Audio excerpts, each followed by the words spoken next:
welcome to the all-new, all-different #1 comics podcast. This is episode number 15. I'm your co-host, Dan. Directly across from me is Bob. Say hello, Bob. Hello, Bob. We are a weekly comic book podcast where we talk about a brand new #1 comic book that dropped in local comic book shops as well as digitally. We break down the story beats as well as art. And at the top of the show, we talk a little bit of comic book and related news, as well as what's new at comic book shops this and next week. We're going to take a quick break, but right before that, the book that we're covering this week is, Bob? DC Silent Tales #1 by Gustavo... That's all right. Look, if we're trying to pretend like either one of us can pronounce names, it's you. So it's all resting on you now. By Gustavo Dorota. Okay, that sounds good. I'll pretend like I'll edit it out, but I think I'll leave the mess up in there. You know, it sounds. Everybody thinks you're too perfect, Bob, because you pronounce names so well. So. Even I mess up from time to time. Bob does it too, kids. Don't worry. You can also mess up names like us. We'll be right back.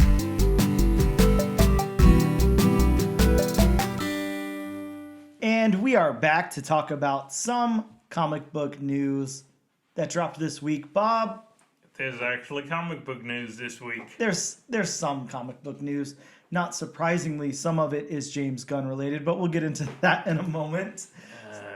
He's just like a black hole when it comes to news. Yeah, he definitely is. He sucked it all in with him. And it's so weird because I know we've discussed it at length before, but there was just so much news before the announcement of the DC slate. So much news. So I'm not the only one who thinks that way. God, I feel like it was just nonstop. We were getting announcements. We were getting castings. There was so much news every day. I feel like Key Collector popped up with an alert 5-6 times a day, every day. Yes, and then, definitely. And then the DC slate, and we got a good week or something with no news whatsoever. Good week. Yeah. Good few weeks. Yeah, true. Well, I think that this had already been announced. This might be old news at this point, but it did pop back up, so I'm just going to talk about it here. But Scott Snyder's Noctera has been confirmed as a Netflix series with James Wan's production company attached to it. So that's a relatively newer book. I think we're on, I'm going to say issue 14, but I could be wrong. So it's still wow. Yeah, still that ongoing. Is a young book to have optioned. Yeah, absolutely. I'm pretty stoked about this. I have to admit, I'm very behind on Noctera. I think I'm only up to issue 3, maybe 4. But I really like what I've read so far. It's a really cool book. So I'm excited for that. And I'm loving to see some of these indie titles get ongoing series and stuff versus, just a standalone movie or whatever, or trying to build some kind of movie franchise out of it. I think that kind of needs to go to the wayside for a little bit. Maybe let the bigger companies deal with that. But I really, really like this idea of these creator-owned projects becoming series at places, kind of like how Sweet Tooth did and all of that. So really excited about that. James Wan is a big get. His production company. Yeah, if it has James Wan in it, I really enjoyed the Conjuring movies. Yeah, sure. And the couple of Fast and Furious movies that he did. Well, I can't relate there, but sure, I believe you. Well, yeah, take my word for it. They were pretty good. Cars go fast, I know. Yeah, if they've got James Wan attached, then yeah, they'll be pretty good just off of that. Yeah, so that is at least exciting. Let's get into the James Gunn news. It's not I don't know. We'll call it news, whatever. I don't think this is any surprise to anybody, but James Gunn did announce that Jimmy Olsen will be in his Superman movie. That's not surprising. I was actually waiting for it. Yeah. Of course, we don't have any type of He's not going to be in a wheelchair, is he? Well, I don't know. I don't know what they're going to do with him. Maybe he'll be a bird or something, but he is going to be in the movie in some regard. So that's cool. it's nice to know. Of course, we don't have much news about what he's doing with his Superman script yet. We can only speculate, but obviously we're looking at like a traditional Clark Kent, Lois Lane, Jimmy Olsen, type of situation going on here. I would assume probably a Lex Luthor type of thing. I wonder if it's going to be like a almost a Superman year one. Yeah, I tried to look back a little bit today after I read this news, and I remember reading a couple of weeks ago that he had tweeted something about where his inspiration for the script was coming from, but I wasn't able to find that news again. It got buried somewhere, but yeah, from what I remember, it was going to be a very kind of straightforward, simple Superman story, which I think is probably a good idea. You just have to, and I know we talked about it before, you just have to get the right cast in there. You have to have the right Clark Kent because, unfortunately, as exciting as the Superman story was when it came out and all that, it's kind of buried by all these other heroes, that have crazy bat suits and mutant powers and stuff going on. So it's a little hard to make something like Superman really special unless you have the casting there for it. So I think that's what's Brandon Routh doing? Well, not playing Superman, so I don't know. I think that that's going to be real important. And again, I can't even imagine who's going to play Superman. I have no clue. It's going to have to be somebody good. Yeah, I can't even speculate who. There's nothing. I got nothing. Who would play Superman? Yeah, I feel like this is a Groundhog Day conversation, so I'll get us out of it quick. But so this is actual comic book news. Another major MCU character is on the comic book channel. Who would have thought? I know. It's actually not movie. Well, it's kind of movie related or TV related, I guess. But another major MCU character is making the jump from Marvel's comic book universe. Rather, sorry for all that jumbledness. What I'm trying to say is a character from an MCU show is going to be in a Marvel comic book. The character, of course, originated in the Moon Knight series. Oh yeah, I read about that. I read Scarlet about that. Scarab. Yeah, so that character is going to be introduced in the new Moon Knight book. That's issue number 25. I can't remember what issue we're currently on with Moon Knight, so I don't think it's the next issue coming out or anything, but that's coming up. See, one of my biggest issues with that when I heard that, and I'm just thinking to myself, wait a minute. Is she going to be an Egyptian Darkhawk? Kinda. Because I don't want to say, they're kind of the same. Because, they get their powers in a different way, and they have different outfits, but they do, at least to me, they do kind of seem a little bit similar. Yeah, I agree. They do seem very similar, actually, but I think there's enough there to pull from, and then especially kind of like the way they've done with Darcy and the Scarlet Witch book, I think that there's enough there, surface level on that character to kind of dig in deep and make it different. So I think that will be cool. I'm excited about that. It looks like that book is going to drop in July. So issue number 25 should drop in July. So get your hands on it. Yeah, I guess if you really want to speculate on a secondary Moon Knight character, first appearance, pre-order some copies, whatever. You got plenty of time. Maybe check that out. Here's a really interesting story that I want to hear your take on. I'm sure you've read this in the news somewhat recently, but Marvel told Amazing Spider-Man writer to avoid conventions over issue number 26, and that fans were going to be very, very mad at him. So I'm going to read this article to you. I'll try not to just read the whole thing here, but it's not too long. But this is taken from comicbook.com. Okay. The most shocking issue of Amazing Spider-Man in 50 years. A heartbreaking issue that will have fans everywhere talking.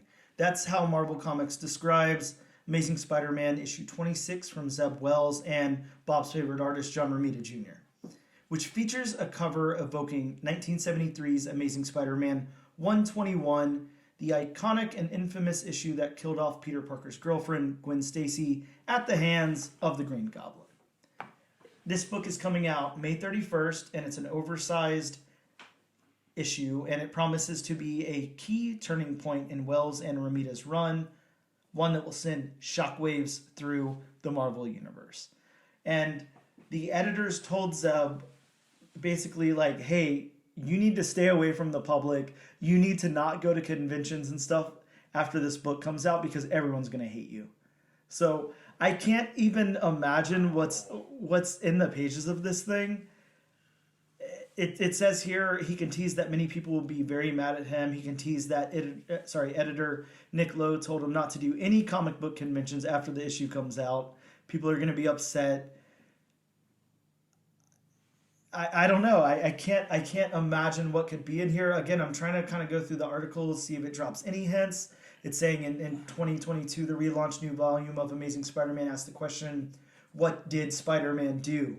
And this was 15 years after Wells introduced the mad mathematician Benjamin, I can't say that word, Rabin, during the Brand New Day era in 2008's Amazing Spider-Man 555.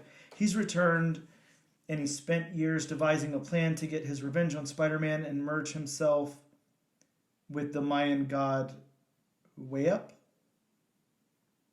I don't know what any of that has to do with what's going on here, but apparently something very big. Here's a spoiler warning that I'm going to read, and again, spoiler warning, so if you don't want to hear this part, fast forward, 45 seconds or a minute or so. Recent issues of Amazing Spider-Man revealed that 1 year ago, Robin transported Spider-Man and Mary Jane to an apocalyptic version of New York City, where they met Paul, who worked with Robin to unlock the powers of a new quantum symbology. Is that a word, symbology? Yes. Oh, okay. Wow, looks interesting. Before the madman became obsessed with bonding with Wayup. Before Robin could sacrifice Spider-Man and Mary Jane to Wayup and become unstoppable, Spider-Man created a device capable of sending only one of them back to their home dimension. Spider-Man tried to use it on MJ, only for MJ to use it first on Spider-Man, sending him back to his dimension with the destroyed Wayup, whose body caused a massive explosion outside York, Pennsylvania. It left MJ stranded in the alternate dimension with Paul, while Spider-Man returned home as a fugitive, implicated in the WMD-sized blast. Out of options and out of time, and on the outs with the Fantastic Four and Captain America, desperate Peter turns to one man to help him save MJ. God, I knew I would stumble at some point here. Okay, a seemingly sins-free Norman Osborn. So that's our spoiler of something that's going to happen here. I don't know. I can't imagine what would be big enough to make everybody that pissed at Zeb Wells. I can't. Is it clickbait? Is it just them trying to get people to pre-order the issue, or is something insane really going to happen? The only thing, I mean, once you were saying, the public's going to hate you for this, I was thinking to myself, are they going to have Peter Parker actually kill somebody, like beat somebody to death and kill somebody? But then I was like, no, it can't be that. And then I was thinking, this almost sounded like just clickbait. I would normally take that same position and say that it sounds really clickbaity. I will also say, I will throw out there that, remember, just a few months ago, Dan Slott had been tweeting everywhere that, like, you are gonna want to pick up the spoiler cover of Spider-Man issue number 7. It's got a new character in it. Like, do not get caught without this book. Like, make sure you pre-order it. And kind of, it was the same thing. It was like, oh, this is a writer trying to sell his book. Like, of course, yeah, but look at Spider-Man 7 on eBay now. It's like, I mean, the week it came out, it was selling $25. It's a $50+ book. Now it just keeps going up. So I don't know. I don't know what to think. I think that there's going to be something really big in here, And of course, that tagline, "What did Spider-Man do?" has been going on for, like 20 something issues now or whatever.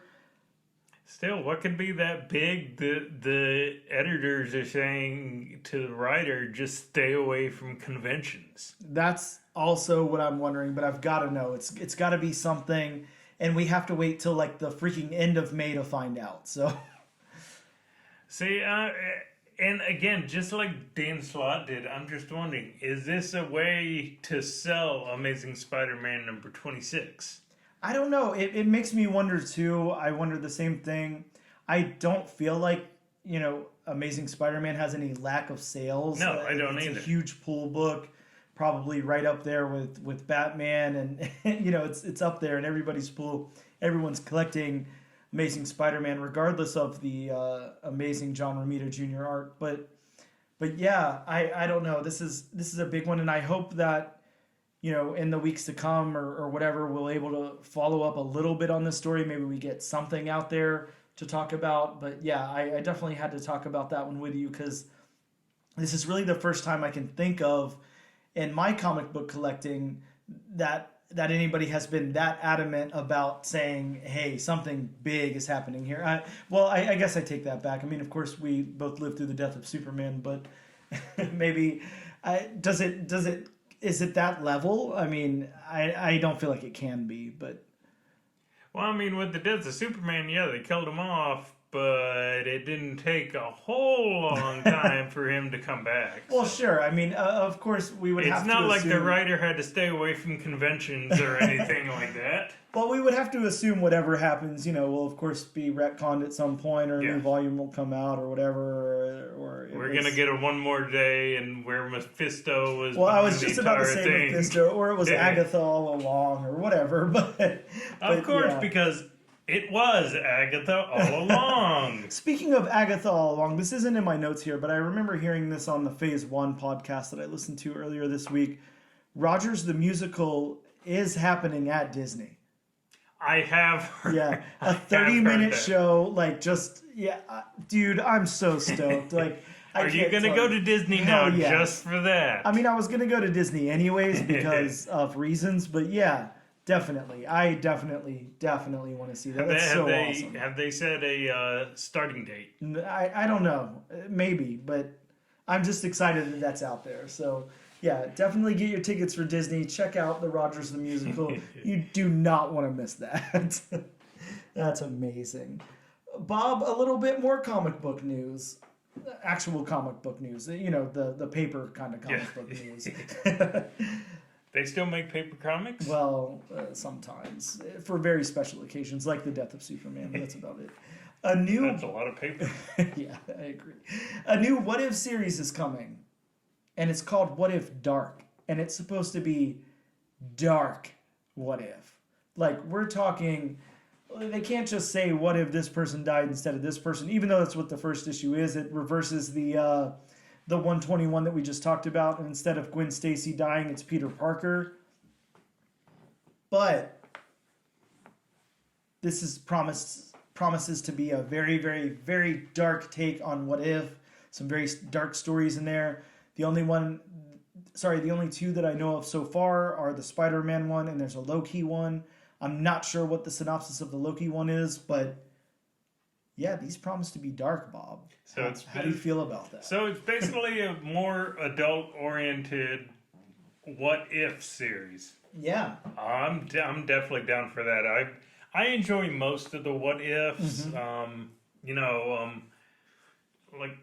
Just the certain volumes. I mean, I even enjoyed the what if Jane Foster became the Mighty Thor. I got that one right over there somewhere. I think everybody has that one. That's a common one to have, especially before the movie came out. Yep. Mm-hmm. Yeah, I'm excited too. I think Marvel and DC, for that matter, both really good at doing their what if and Elseworlds type of things. It's just great stuff for us comic book fans who have been familiar with these characters for so long and their stories and their background and everything, to just flip it on its head and to know exactly. Yeah, and to know here that it's going to be a very dark take on that. Like, I like that. They're really going to take some chances here. Not that the original runs of What If didn't. But yeah, I'm excited to hear that. Because I'm guessing with the whole Peter Parker dying instead of Gwen Stacy, it makes me think, is Gwen Stacy gonna take the mantle? I would think so. I mean, we just get another version of Ghost Spider, but maybe it'll be something different. Sure. This could be really cool. I'm definitely excited about this. I don't know, Bob. What if somehow Marvel finds some weird way to tie this What If into Amazing Spider-Man 26 and Peter Parker dies, and that's the reason why I'm hoping that this new series has something to do with the new season of What If on Disney Plus. Yeah, I agree. I actually really liked that first season. I thought it was really good. I'm kind of hit or miss with comic book animated stuff. It's not always my thing, but yeah, I'm excited about that. So that first season was really cool. They had some really cool stories in there. Mm-hmm. Bob, our last little bit of news, a piece of news that I know you're very excited about, a rumored casting that may or may not be true. One of Bob's favorite actors, Adam Driver, apparently in talks to play Reed Richards, Mr. Fantastic himself. Bob, thoughts? Okay. I got nothing against Adam Driver himself because I have seen projects where he's a good actor. Mm-hmm. I mean, the whole thing was that Star Wars prequel trilogy was kind of or sequel trilogy, I'm sorry. Yeah. That whole trilogy, I mean, that was just a hot mess. And, the character of Kylo Ren in general was just a whiny, emo, I don't know what that was. But it's kind of like, I know Adam Driver's a better actor. I know he can do better with better material. Yeah, he can definitely. It's not that he's bad. I just don't know about him as I just don't know about him coming off as I'm one of the smartest people in the world. I think Reed Richards is a very hard role to play. I think that's going to take.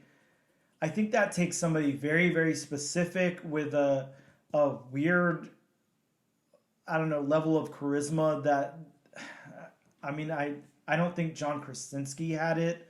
I don't think Adam Driver has it. I know Krasinski has been the fan favorite for years. Well, he looks wonderful as Reed Richards. He looks the part, absolutely. And he's good. There's no problem with him. I think the level of nuance that you need to be able to play Reed Richards as he's written in the comics is I don't know, man. There's not even anybody I can think of off the top of my head who can really pull that off, who's like the perfect casting there. Do you think Fan Four Stick messed up by casting a young actor as Reed Richards? Do you think Reed Richards needs to be not an older actor, but like in his, I don't know, mid-30s to early 40s. Yeah, absolutely. But I think that they messed up there, but I don't even think that was their biggest problem with the casting. I think that just, I mean, I can't even remember who that actor was, but he didn't play Mr. Fantastic. He's not.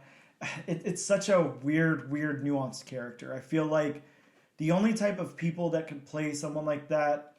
Okay, I'm gonna give you my dream casting for Reed Richards, and it can't happen because the actor's way too old now. Mm-hmm. So you'll have to take my casting with a grain of salt here and say Matt Damon. Well, Matt Damon's not too far off, but I also just don't feel like he's quite got it. He's kind of too cool for the character. Gotcha. Yeah. And Matt Damon's not a cool guy. I know what you mean. Yeah. Sorry, Matt Damon. Hey, he'll Jason Bourne you in a minute. Well, yeah, that's true. I guess good luck getting him to guest on the podcast now. But but I'm actually gonna say Sam Neill. And again, I know he's way too old, but I feel like he could pull off Reed Richards in a way that no one else could. Like maybe first Jurassic Park era Sam Neill? Yeah, I mean, we probably have to go back a little bit further. He might even be too old there, but yeah, just that young kind of arrogant Sam Neill I mean, look, I idolize Sam Neill. Again, you talked about Jurassic Park. I mean, dude was my idol in '93 or whatever Yeah. for years. But as a little kid. But I don't know. I just he's cool, but very very stern. He's smart, but he's not like he kind of just does his thing because I get to prove a point or to do the right thing, what he thinks is the right thing or whatever. I don't know. I just feel like the character is so nuanced, and I don't feel like anyone can pull that off at all. I can kind of see that. I can kind of see that. Yeah, when it comes to casting the Fantastic Four, I mean, at this point, I don't know where they would think about going. I mean, if it's Marvel, then they're gonna think about getting probably a name that isn't really familiar and an up and comer like they've pretty much done since the beginning of the MCU. Well, yeah, and I actually agree with that. I think that would probably be the better choice, is to get somebody who's not a big actor, somebody that they can kind of mold into what they need that character to play. I think would be a good idea. Mm-hmm. I don't know. It's so hard. I mean, who knows? It'll probably just end up being Timothy Chalamet or something instead. But Or Eddie Redmayne. yeah, or Eddie Murphy. But wow, that would be a take on the character. yeah, I'd take that. Guys, we'll be right back after this short break to talk about some books that are in the comic book shops this week.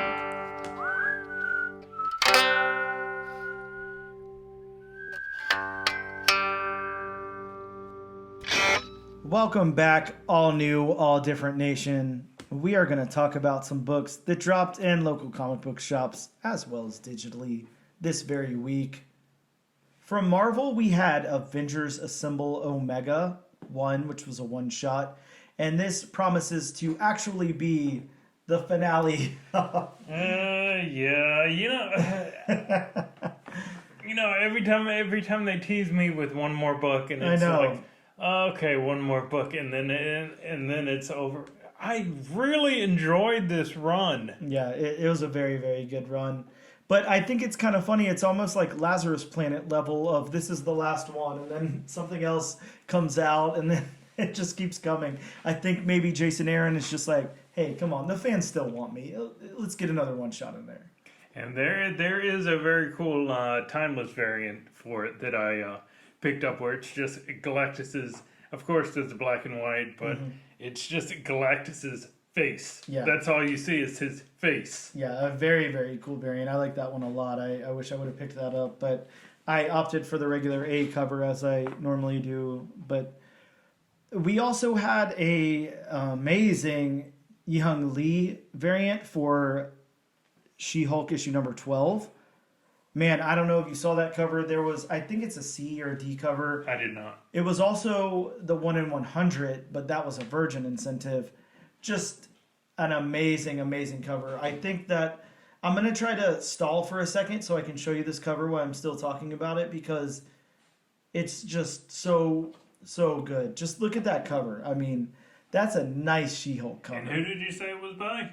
Ji-Hung Lee is how I'm going to pronounce his name. I'm not sure if that's pronounced correctly, but that name there. Yes, I'm going to say you are correct in pronouncing that. Maybe I'm correct. He does do some good covers. Oh yeah, some really good covers. But yeah, that's an outstanding cover. So that's also an anniversary issue. I think it's 175 issue of She-Hulk. Is that going by legacy? Yeah, oh yeah, of course. It's not this one. Amazing Spider-Man, as we have just been talking about Amazing Spider-Man. So issue number 24 had some new spider armor.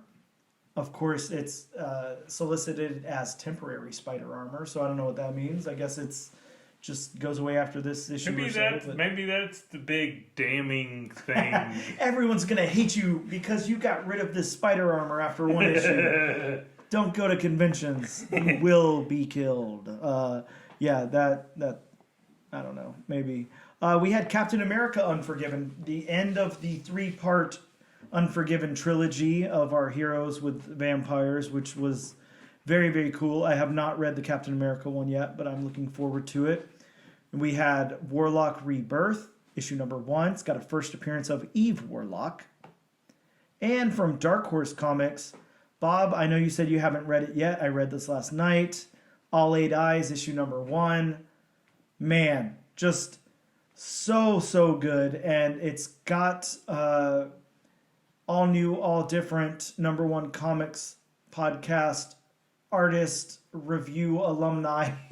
Man, I took some liberty on that one. Say his name for me again. Piotr Kowalski. Yeah, okay. Yeah, so he's the artist on this book, same guy that did Where Monsters Lie. And it definitely will give you Where Monsters vibe. Yeah, and like I was telling you, it's instead of the big ensemble cast, in the panels there, it's a lot of close-ups on one or two guys. Really, really good. His work, just to me, just brings it up to a whole nother level. The artwork in this thing is amazing, and the writing by Steve Fox is just phenomenal. Really, really good stuff. So I'm really looking forward to the next issue of that, to tell you the truth. From Archie Comics, Archie Horror imprint, we had The Chilling Adventures presents The Cult of That Wilkin Boy.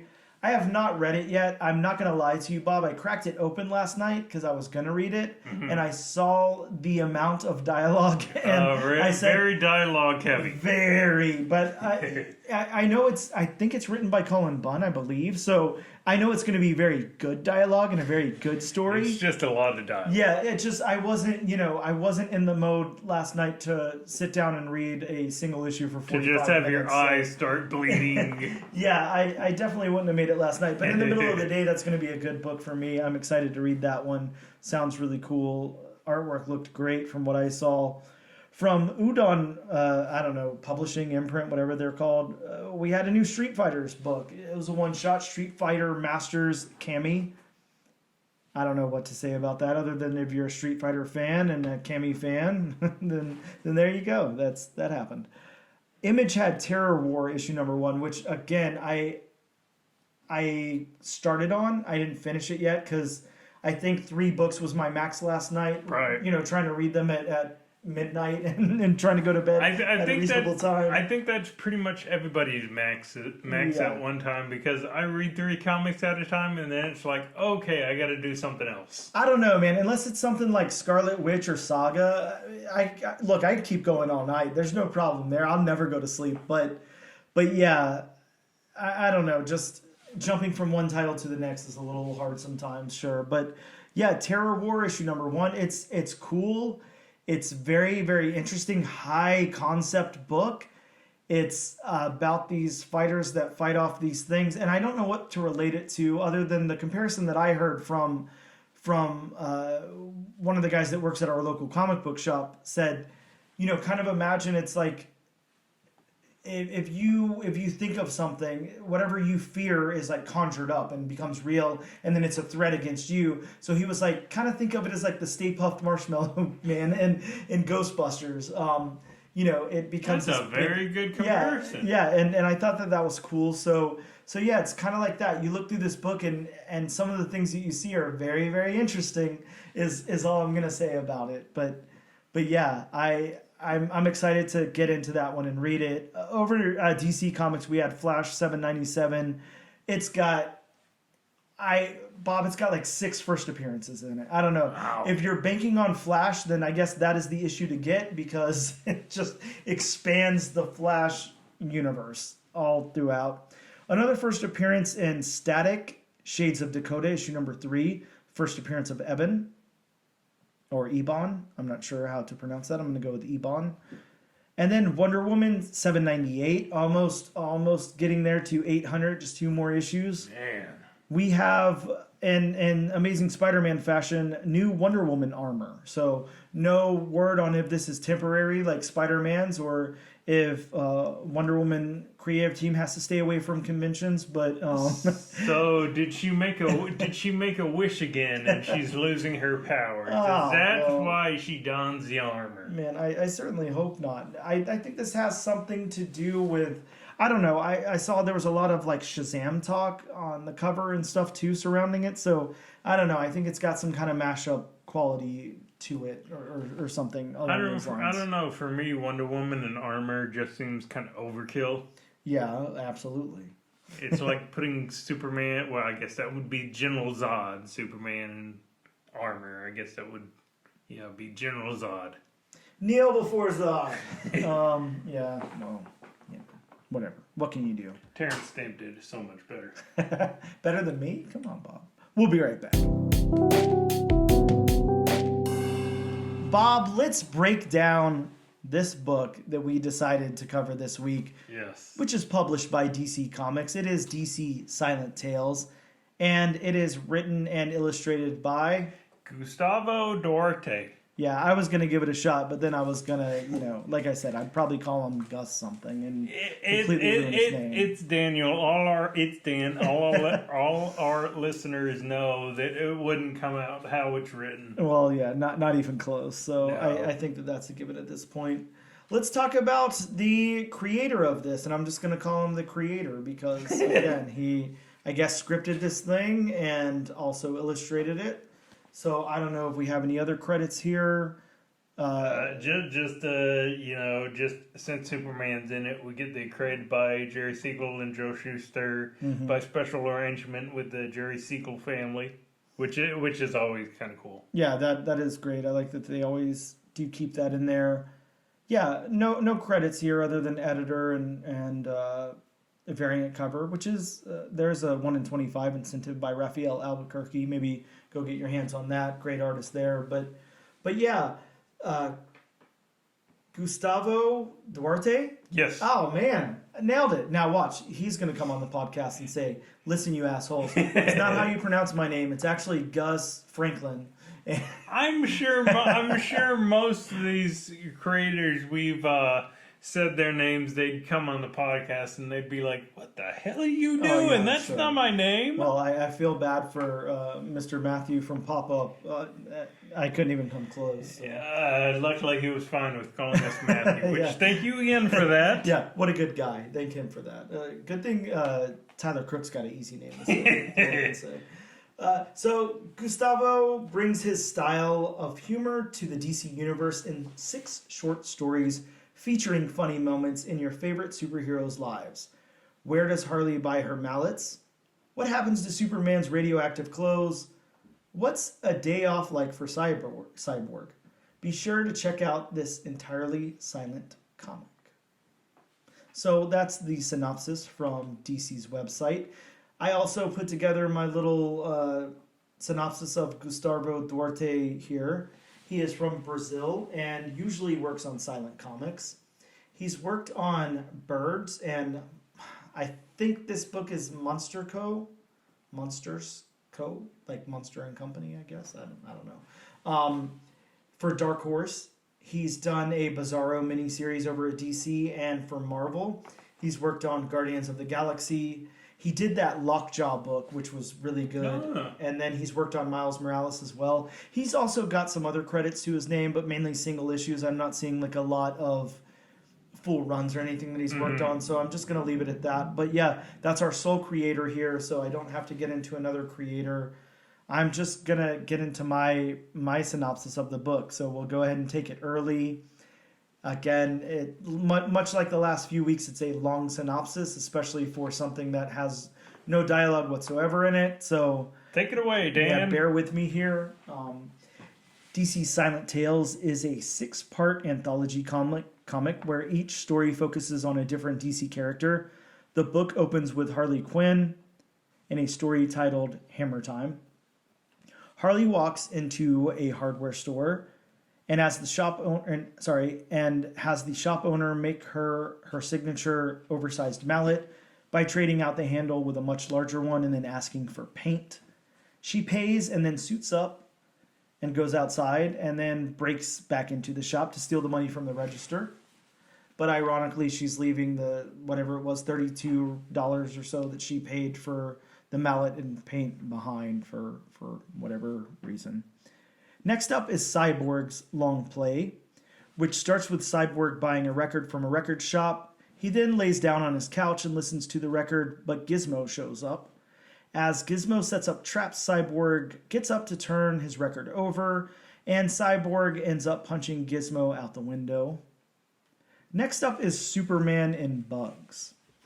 So a giant bug is outside Lex Labs as Supes appears and punches it. After having Lex arrested, he flies home to eat an apple, and he's got some radioactive goo on his suit. A worm pops out of the apple, and then he throws it away and goes to wash his clothes. He leaves to go save Metropolis from a giant worm, and then returns home to see the radioactive waste all around his washing machine, and realizes that he accidentally created the giant worm. Next up, we get Zatanna in Mr. Crowley. Zatanna, headed home from shopping, sees a man with a bunny that's up for adoption. She takes the bunny home with her and names him Mr. Crowley. She begins opening portals to get carrots for Mr. Crowley, and then she opens a portal to a hellish cave, which I'm assuming is hell. I'm just going to say hell. It's got the little demons and everything. To retrieve a medallion from an altar, and Mr. Crowley jumps in just as the portal closes. She returns to find her bunny as demons look at it, looking scared. She and Mr. Crowley return home. Next up is Joker in Gotham Gothic. That's kind of hard to say. Gotham Gothic. I didn't have to say it out loud till now. Joker's at an art museum showing. As Batman and the cops watch him on surveillance, he hides in the bathroom as the museum closes. Then the cops and Batman go in after him, but it was all a trick and he's not really there. Then we see a vandalized American Gothic painting with Joker as the farmer and Batman as the daughter. Wife. It's actually the daughter. Was it the daughter? Yeah. I never knew that. I see. What's funny is originally in my notes I wrote wife, and then I went to double check myself and searched American Gothic, and it's a farmer and his daughter. I never do. As much as I enjoy that painting, I never knew that. Yeah, I never knew any history behind it either, so I thought that was interesting. But the more you know. Exactly. Next up is the final story in the book, and it's Lobo and Suckers. Lobo walks through a building with a torch. A Nazi zombie. I read vampire, so I assumed they were zombies, but I guess they're vampires. I don't know much about Lobo lore, so I don't know who he fights. So a Nazi vampire tries to attack Lobo, but he stabs the Nazi, and then he kills a group of them. He then breaks into a room with a coffin and Nazi treasure. Lobo and some guy that was hiding in a coffin gather gold coins and a cool sword, but a Nazi burst out through the chest of coins. Then Lobo stabs it, and it's the end. We'll get into the Lobo one. I don't even know what to say about it right now, but we'll get back to that, I guess. But Bob, before we get into the beats of this story, I've got some questions because I think we're both self-proclaimed much bigger Marvel than DC fans. We are. Now, with that being said, I would like to point out, I'd like to give us a little bit of grace here because every single DC comic that we've reviewed on this podcast has been very, very positive so far. It has. Yeah, we've liked Doom Patrol a lot. We loved that Harley Quinn book, and we both absolutely loved the new volume of Superman. So as much as I say I'm a Marvel fanboy, and I am, and I'm not huge on DC, every single one of these DC books we have praised to a point where, I mean, we probably couldn't even say the same stuff about like the new issue of Spider-Man or something. So with that being said, I feel okay enough to critique this. And it's not a bad critique or anything, but again, not knowing enough about some corners of the DC universe like Lobo, I know nothing about Lobo. Nothing. Does Lobo usually fight Nazis? Does he usually fight vampires? I'm not exactly sure myself. I'm kind of like you. I know some about Lobo, but I don't know. I know enough. I know as much as him as I knew about the Guardians going into the first Guardians movie, which is not a whole lot. I always assumed Lobo was like... I know he likes space dolphins. Yeah. Yeah, like our DC Wolverine in space type of character. Like I always felt that that's kind of what he was like. He just, I don't know. That's what I always assumed. I don't know if he usually is fighting Nazis or vampires or zombies or whatever. I'm not exactly sure myself. So I have to say that he one. did in this one? Yeah, that one kind of threw me through a loop. Like, I'm not going to lie. Like, I was very confused. Everything seemed on brand until I got there and it seemed left field. Mm-hmm. Again, I can't say if it's on brand or not because I've never once read a Lobo comic. Got a few of its first appearance, but I haven't read any. So maybe I should. Maybe I should try to figure that out so I'm a little more educated there. But yeah, that one was confusing. I also really wanted to understand who the guy hiding in the coffin was. I really wanted to know if that was like Lobo's sidekick, if it was like his dad, like what was going on there. Maybe it's his Bob, Agent of Hydra. Oh, I thought, yeah, okay. Well, I thought maybe you were relating him to yourself, but I mean, you could do that too. But yeah, I don't know. Okay. Well, anyways, let's move past that. Let's get into the story beats. Bob, this is going to be hard. The story part of this is going to be hard. We're almost immediately just going to go straight to the art, but it is. It's gonna be a much shorter review than normal. Yeah, how can we really? I kind of had to ask myself, like, how can we review the beats of this? For one thing, we need to take each 6 of the individual stories and look at it in its own thing. And there, with the exception of something like the Zatanna story, I don't even feel like anybody goes anywhere. They're all just in a single location, which, well, I guess the Superman story also, but which is fine, makes sense. I mean, it shouldn't be all over the place for as short as they are, but the beats of these stories, look, you got Harley Quinn in a hardware shop, and she makes a mallet and then robs the shop. That's it. That's like, I don't know what a story beat in that is. There's not really one there. So I think maybe, I don't know how we do this, Bob. I don't know if we take our I think it just has to be. I think it just has to be totally art driven because I mean the art drives the beats as opposed to where it's usually the story that drives the beats. But again, no dialogue, no narrative. Yeah. So all you have to go on is the art. Yeah. The art drives everything. Yeah, and okay, I'll give Gustavo like a little bit of liberty here. Like I will say, as far as narrative, he's able to drive the narrative of these stories. He really is. With the characters, their body language, kind of what they have going on. The narrative definitely works. I mean, look, you've got it open to the Harley Quinn Hammer Time one. The first 4 panels are just of the shop owner, and you get kind of his surprise on his face as the door opens and everything. Like he works with these characters. Yeah. He works with the silent issue. It's like at first you got before she opens the door, then the door opens and you have the shop owner is greeting a customer. Yep. And then he sees it's Harley Quinn and it's like, oh crap. Yeah. Oh great. What's gonna happen now? And I mean, just how he draws the expression, just how he draws his face and his mustache just drooping, it kind of just shows that, oh crap, it's her. Yeah, and Harley, of course, he finds her voice here, without using it at all. Like it's, she's mischievous. She's, I don't know, cutesy Harley Quinn or whatever. Like it definitely works. It works. It works in the Superman story well. Also, I think that it's kind of nice. You have this heroic Superman saving the day. Then he kind of pauses at the end of the story there, where he puts it all together and he thinks about the apple and the radioactive waste and the worm, and then he's like, "Oh God, I'm an idiot. That's my fault. I did that." I kind of like the expression that he gives too. Same thing with the Zatanna story. It's fun.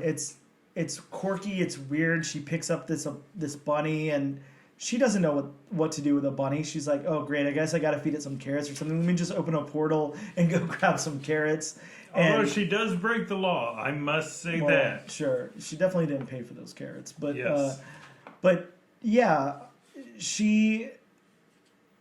I don't know. There's enough narrative there from these characters' faces. Even this bug, this giant bug in the Superman story.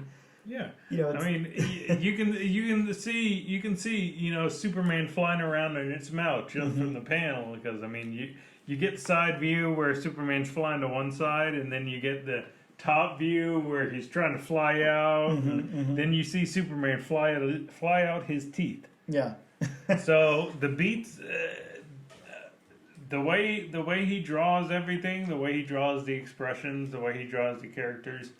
The stories flow smoothly. Yeah, I agree, and I think you're right. The narrative does kind of shine through enough in the art here to get it done. And I gotta say, when I first cracked this book open, I don't know how you felt, but I wasn't expecting this art style, this more like surrealistic, cartoony, Yep. I guess you would say, kind of style, but for a silent book with no dialogue, I think it works. Yeah, it definitely does work. I wasn't expecting it either. You and I had talked before we started recording today, and we both kind of simultaneously thought that this was more of different artists and writers on this thing. Like it was an anthology book with like maybe, a different creative team on each one, or at the very least a different artist on each story. But yeah, it's all by this artist here. Yeah, I think it all works. Obviously, we're going to have to skip the dialogue portion. There's no dialogue here other than, what's on a newspaper or a record cover or like a price or something like that. So I will say Mr. Crawley, the rabbit that Zatanna picks up, and then it being Zatanna, is that supposed to be modeled after Aleister Crowley? Like, is that what you got? Or do you think I don't know. Did you have any idea for what the inspiration behind the name was? Possibly. I'm not 100% sure though. Well, that's what I was gonna go with.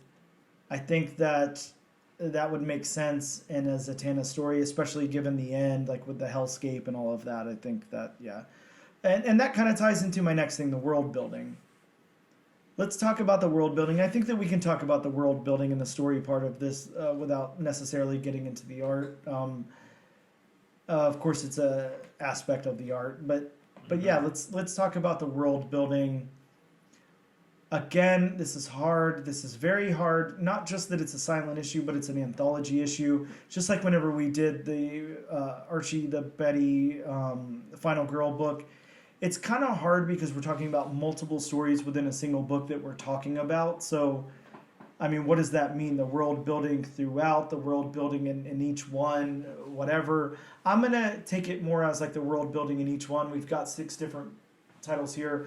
So the world of Harley Quinn is I don't know, relegated to the small hardware shop and that's it.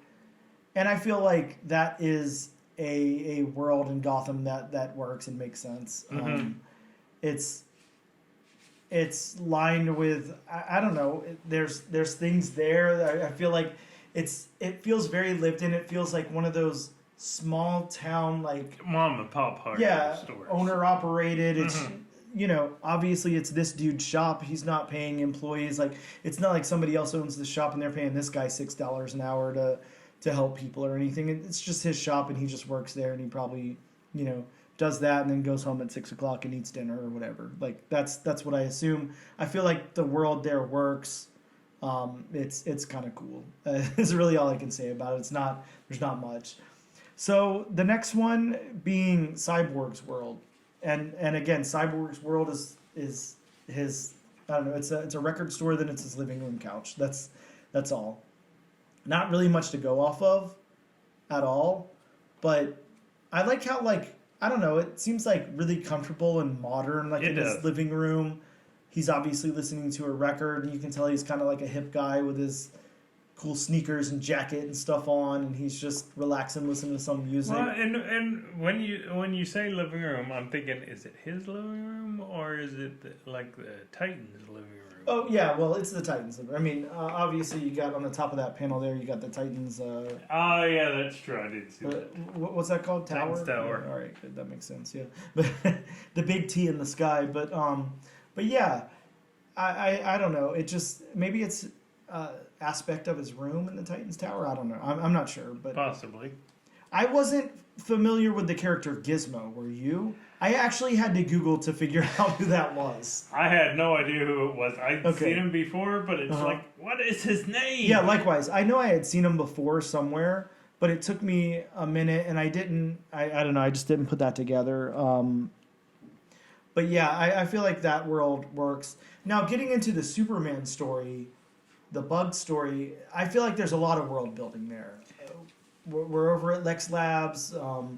You know, we're back at Superman's apartment where he has a Christmas tree up, a naked Christmas tree. I'm not sure what's going on there, but either way, that's there. We're kind of in his high-rise apartment, and then, you know, he goes back out to Metropolis and fights the worm, and then comes back home and everything. I feel like there's a lot of world there. Mm-hmm. As sparse as it is with, you know, there's not people or anything, there's a lot of world. Now, Bob, did you notice here how the Superman story ties into the Zatanna story at the beginning? I'm sure you did, but Superman's eating the Smart Brains cereal and then tosses it in hopefully what's not a radioactive trash container. I'm not sure. And then Zatanna's shopping bag has the Smart Brains cereal at the top of it. I did too, and I had to go back and look at the Harley Quinn story, and I had to look and see, was that part of the hardware store? Is that going to be a running gag throughout? Yeah, I wanted to see. All this other stuff must tie in somehow, but it doesn't appear to. It just seems to be those two, and that's it. Mm-hmm. I'm not sure if maybe there's more Easter eggs throughout it that we're just missing or something, but yeah. So we get into Zatanna's story, and again, she's kind of walking in the street. She gets back to her house. She's opening portals to grab carrots. There is one panel that may or may not be controversial. I'm not going to say anything about it, but I will just point out, I don't know if that's okay or not, but anyways, I won't say anything more. Maybe just let that be our little Easter egg that we talk about. But yeah, Zatanna throughout her house and then into that, what I'm just going to assume is hell. I think that the world building there works really well. I feel like that's a Zatanna, a nice Zatanna world that we're in. She gets down to that hell cave and everything with the demons in it, and like some really, really nice. I know we're not in the art yet, but when she first opens the portal to go to that area and it's the red background with the black trees and everything, I really like that art. Yeah, cool. I do too. Those colors pop. Yeah, and I really enjoy his depiction of Zatanna. I like his work on her. It looks really cool depiction of the character. But yeah, that's the Zatanna story. Now the Joker one is next. So that one's just Joker in a museum. There's no real world there other than just a, I don't know, Gotham museum, which works. I guess we have the police station as well, but I think... And the facilities in the museum. Okay, yeah, well, sure. Yeah, we got some nice urinals on the wall and everything there as well. The last one being the Lobo story, Suckers, where I like this one. It kind of gives me Castlevania vibes. He's walking up and down these stairs. I was actually going to say Wolfenstein. Okay, Wolfenstein. Yeah, sure. Well, I guess Wolfenstein makes a little more sense, but yeah, he's killing vampire Nazis, and then he gets to that cool room with all the Nazi coins and everything. I feel like the world works there as well. I don't know. That's kind of again, I wasn't too sure how to approach this.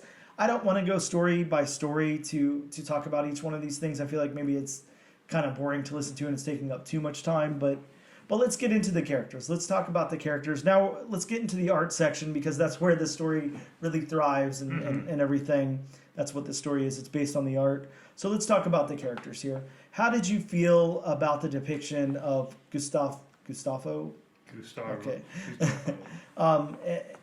Bringing these characters to life in the page here. Like, did you have any that you think worked really well? Any that you think like didn't work so much? Was there any? And I mean, you pointed that out. I mean, to me, you know, if anybody, I mean, his depiction of Zatanna was the best. I mean, Yeah. because Zatanna's always been, you know, a younger, I don't want to say, you know, teenager, but maybe early Yeah, to young mid adult, 20s. sure. Yeah, young adult. And I mean, that's how she's shown. I mean, she's shown, you know, upbeat and full of life. And so, yeah, to me, Zatanna was the best. I mean, Yeah. Harley Quinn, I mean, throughout the art, you know, she's definitely depicted as her, you know, disturbed, maniacal. You don't know what she's gonna do, Yep. especially by the fact that she pays the shop owner for the stuff that she buys, but then she comes back and robs the store. It's kind of like, huh? Yeah, interesting Yes. things that Harley Quinn does there. Yes. Yeah, and I look, for me, I think the characters work very, very well. I do have some favorites, and then some that are less. Not knowing much about Lobo, again, I think I pointed out a million times already here that I don't know the lore of Lobo really. I like his depiction of Lobo a lot. I think the character looks really good, and I like all the characters in that story. I think that they look well. The Zatanna being my favorite as well. I think that one really, really works with the art. The Harley Quinn one works good. The Superman surprisingly works really good. Mm-hmm. I think the weakest links here for me are Cyborg and Gizmo. I don't. It's not that they don't work. They're not up at the same level as everything else for me. And definitely Joker. I think I don't really like this depiction of Joker, to tell you the truth. I think that I don't know. I'm okay with cartoony Joker. It's not that I have a problem with it. I just don't like it here.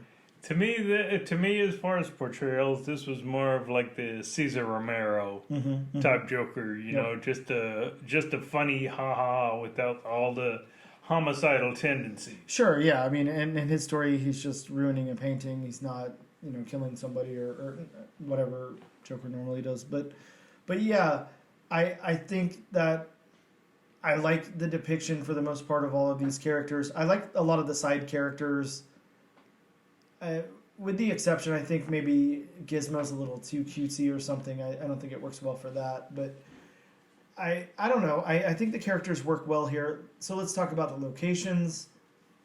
Kind of the same thing. I feel like some of it really shines. But the locations all do work here at the very least. To me, there's not one that doesn't work. Even the stories that I'm a little more, bored with, like the Cyborg one, the location really works. It depicts a good location of that living room in the Titans Tower. Mm-hmm. Of course, the Zatanna locations, like we already talked about, I really like those a lot. I really like when we get into the kind of underworld hell environment there. It looks really, really cool. Superman locations I already talked about, I love. And I like the juxtaposition of Harley Quinn and that hardware store and everything. So yeah, I think the locations work. You have any notes on the locations you want to talk about, or you kind of feel the same way with them? I kind of feel the same way. Honestly, I'm like you. I mean, for me, I mean, this book is all about art. Yeah, well, definitely, yeah. So then let's get into the backgrounds. The backgrounds on this. And, Bob, I wouldn't normally say that we could group the backgrounds and the colors together because there's such two different things. But I think given that he is the sole creator on this book and we've talked about kind of the same things over and over again, I think for the sake of that, we can kind of just group them in together. So the backgrounds and the colors here, I'm going to go ahead and say the backgrounds they work well for what they are. There's not too much detail given in much of them. Now, when it comes down to world building, I feel like he does a good job. We talked about that hardware store and how it works with the backgrounds in it. And then kind of the same thing I've seen in quite a few DC books where when there doesn't really need to be much of a background, when it's just more focused on what the character's doing, there's no background. And I'm okay with that. There doesn't always need to be one if you're trying to depict, just that character or what that character's doing. Though, I mean, I gotta say, personally, and this is just me, I mean, you get these two panels where in the background you see everything. And of course, it's a hardware store, so you see the hammers, you see the nails, you see the saws hanging up, you see everything like that. And like you were talking about, with it doesn't need to be a background. Just personally, I'd rather there not be anything in the background because for like a new reader, that may, take away from focusing on the characters. So, I mean, personally, I would rather just, leave it like a blank panel with just the characters. Yeah, and I can see that. I think that he mixes it up here pretty well. I guess, I don't know. I'm going to go ahead out on the limb and say I feel like thought was put into whether it was going to be kind of like a blurred background with not much in it or something to focus on or no background at all. I don't know. For me, it works. Now, it definitely has its ups and downs, for sure. I do agree with you there. I think that as modern and cool as the living room in the Titans Tower looks, it still doesn't have enough to like really catch my eye sometimes, like some of the other ones do, like this hardware store or like the kind of bare. Yeah, the Superman one. There's just not anything going on. Now we're in Zatanna's house where there doesn't need to be a lot going on, and the backgrounds are done up there. So I don't know. I do especially like seeing it inside of her fridge. I mean, he draws every single wine bottle. I mean, he draws everything in her fridge. Yeah, exactly. So I don't know. I mean, it's there's different things to pull from there, I guess. It's not it's each story kind of has its own elements of some of this, so it's not all really the same. And then colors, for me, the colors pop. I always really, really like it. Look, I think I'm happy that there are separate colorists and comics, and I think all of those people are wonderful. They all absolutely deserve jobs, all of that. I'm not downplaying any of that whatsoever.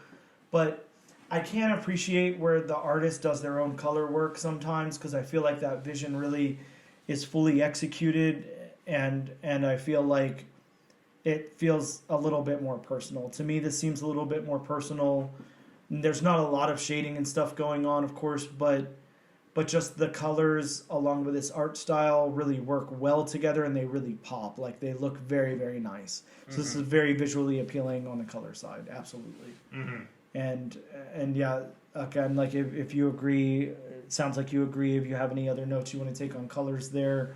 So that's kind of our discussion on that one. We're not even going to talk about moving on to issue number 2 because this was just a one shot, so we don't have to go down that road. But I will ask you this, Bob.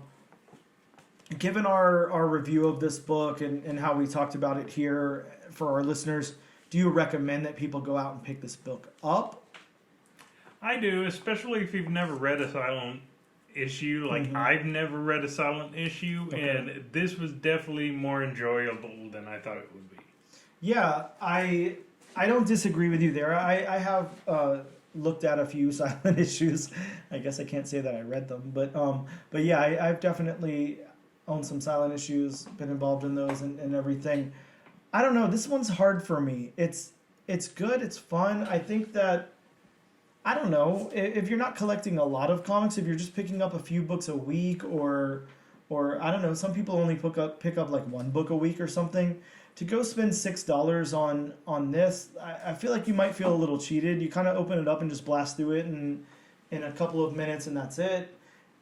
For me, it's very nice art and it's fun, but none of the stories hold any weight whatsoever. It's just a fun, like, little whimsical experiment or whatever. And then again, like, we have ones where I kind of just almost didn't like them at all. I didn't like the Cyborg one. I didn't like the Joker one. I feel like the only ones that really intrigued me at all were the Zatanna and the Lobo, and I liked the Harley and the Superman one, but yeah, I don't know. I think overall, I'm gonna say, if you can get away with it, maybe crack this open in your local comic book shop and take a look at it, and then spend $6 elsewhere, in my opinion. But it's definitely a nice looking book. I will give it that. With that being said, we're going to take a quick break, and we'll be right back.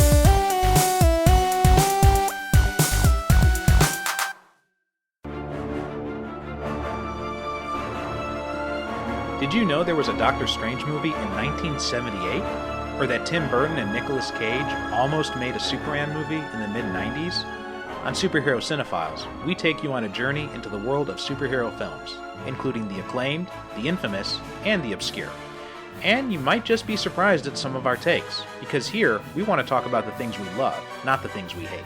Listen to Superhero Cinephiles on Apple Podcasts, Spotify, or wherever you get your podcasts. Visit us on the web at superherocinephiles.com or find us on Twitter and Instagram at SuperCinemaPod. We are back with the all-new, all-different #1 comics podcast. Bob, we're going to talk about some books that are coming out next week in local comic book shops as well as digitally. Bob, take it away. Yeah, it doesn't look like it's going to be a particularly big week. Yeah, it's a light week. As far as comics, I mean, which is fine.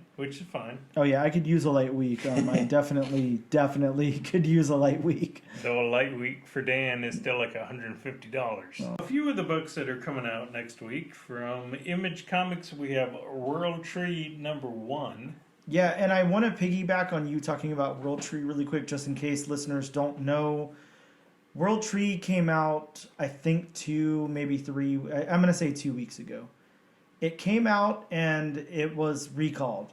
And that, what I mean by coming out is there's like, I don't know, 6 or 7 covers for this book, as well as incentives. Like they all came out and were all shipped to comic book stores, and then it was recalled because the cover was too dark. So if you got your hands on one of those that was originally out, that was recalled, that was supposed to be returned, that your comic shop sold you or whatever, those are actually fetching like a little bit online, like, upwards of like $20-$30 right now. And obviously you got to read the story ahead of everybody, but now its new release date is this Wednesday, the 26th. So yes, that's the discrepancy there. If you thought, you heard about World Tree coming out before, and now you're confused as to why it's coming out now, that's why. So I did just want to throw that out there for anybody who wasn't in the know. Thank you for clarifying. I try. From Dark Horse, we have Star Wars, The Hieroglyphic Adventures, Quest of the Jedi #1.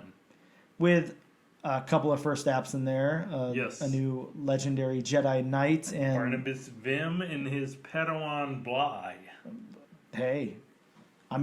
Hey, get those Star Wars first appearances, I guess. Why not? Yeah, that's true.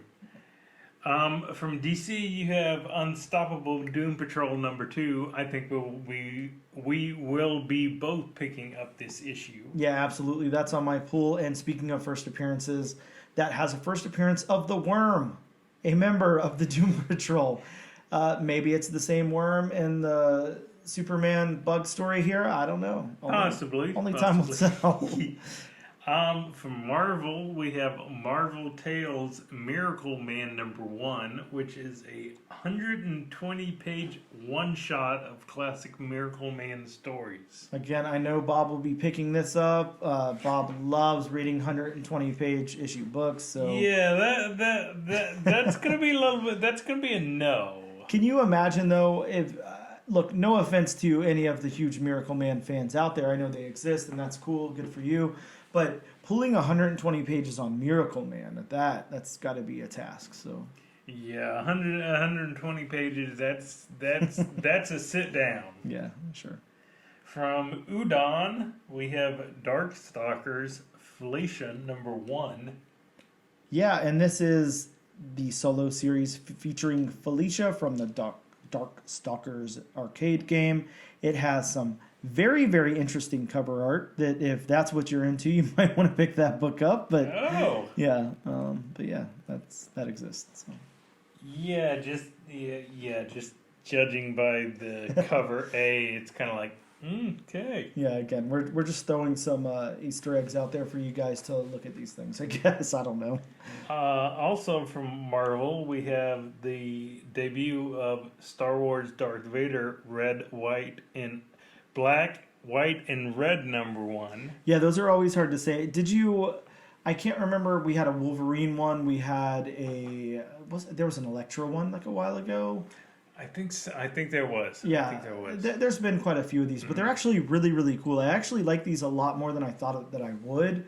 Unfortunately, it's an anthology, so Bob and I are not going to cover it. We're going to try to stay away from the anthologies as much as possible, but this would have been a cool one to cover if it was not an anthology. We have Sins of Sinister, Dominion #1. Yes, and this is Sins of Sinister, year 1000, timeline, conclusion. Have not read that. Do not know if you have. Of course. It's the next title. We also have the 3rd series of Alien. Yes, 3rd series from Marvel of Alien. This is the premiere issue where scientists discover an unknown organism on an icy moon. From Image, we have Deep Cuts #1. Imagine a week where you only have one brand new #1 from Image Comics. That doesn't happen too often. No, Usually it there's a does couple not. out there. It does not. Yeah. From DC, we have Green Arrow #1, a possible first appearance of a new villain. Whose name is Troublemaker. That doesn't sound like an honest guy. And this is part of the Dawn of DC, not a rebranding, but I don't know, bringing some of these titles back into the fold over at DC. I can't think of the last time I read a Green Arrow book, probably on Kevin Smith's run, so it's been quite a while. But this is who I'm assuming is Joshua Williamson.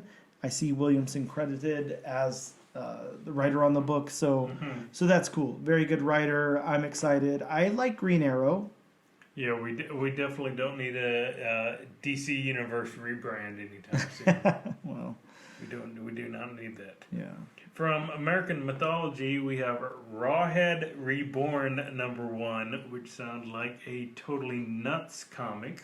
Let me just tell you that the cover on this one, speaking of totally nuts, is insane. I don't know what kind of demon that is and why there's things living inside of it. The synopsis says, a dying man utters a name which curses his killers and seals their fates. Rawhead. Yes, this is a very bonkers.